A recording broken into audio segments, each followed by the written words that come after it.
So when you have a question like 5x minus 3 equals 3x plus 7, you, here are the few things that you have to remember.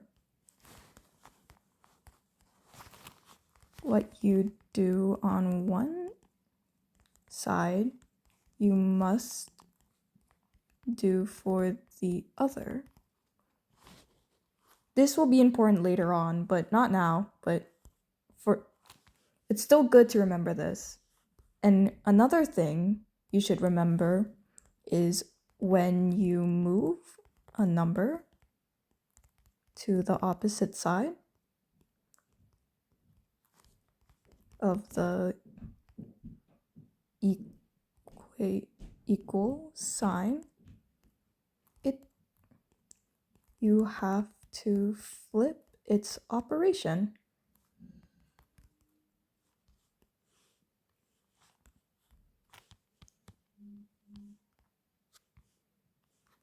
So basically, for example, subtraction. What's the opposite of subtraction? It's addition. What's the opposite of multiplication? It's division. And, well, vice versa.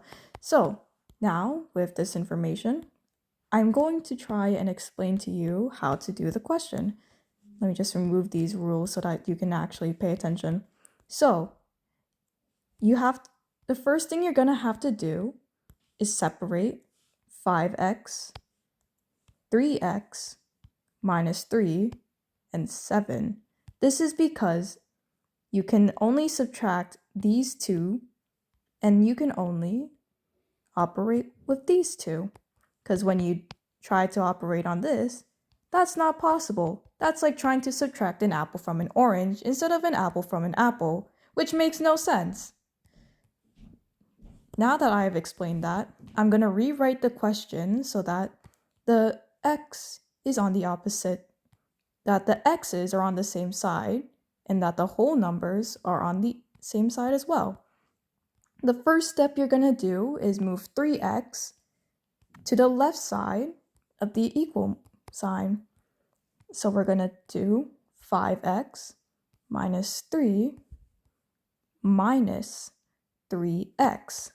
Because remember, when you move a number from one side to the other, you have to flip its operation. If this is a positive, it turns into a negative.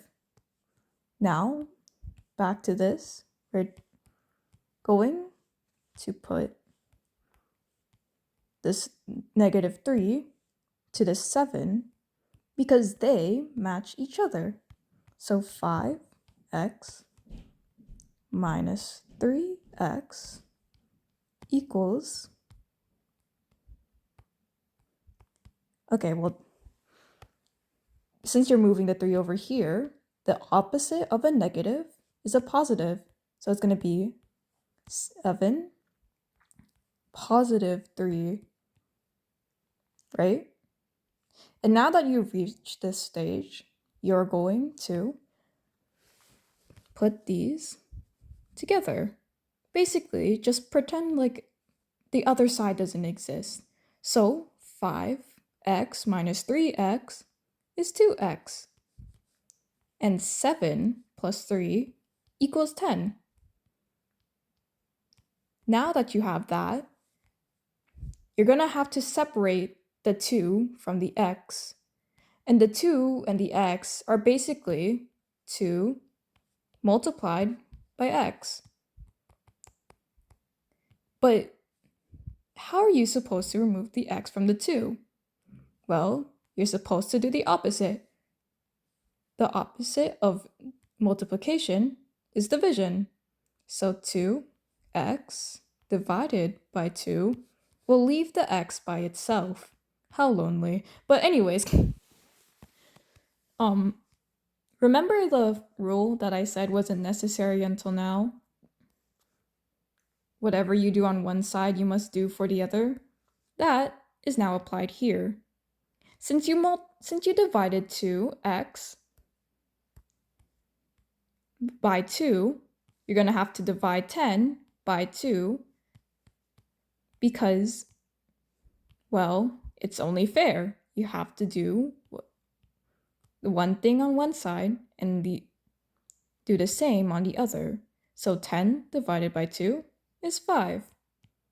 Now that we understand that x is 5, we can now move on to trying to solve it. Let me just remove these rules again. So, you basically just let x equal 5. So let x equal 5. Now, when you're here, you just make sure that 5 is for everything with the letter x.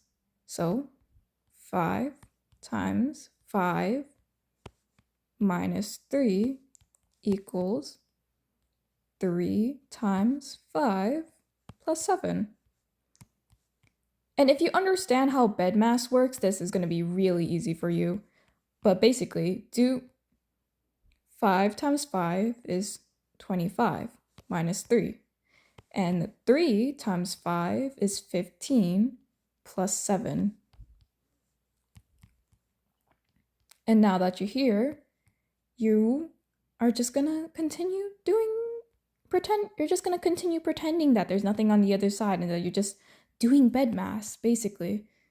So 25 minus 3 is 22. 15 plus 7 is 22.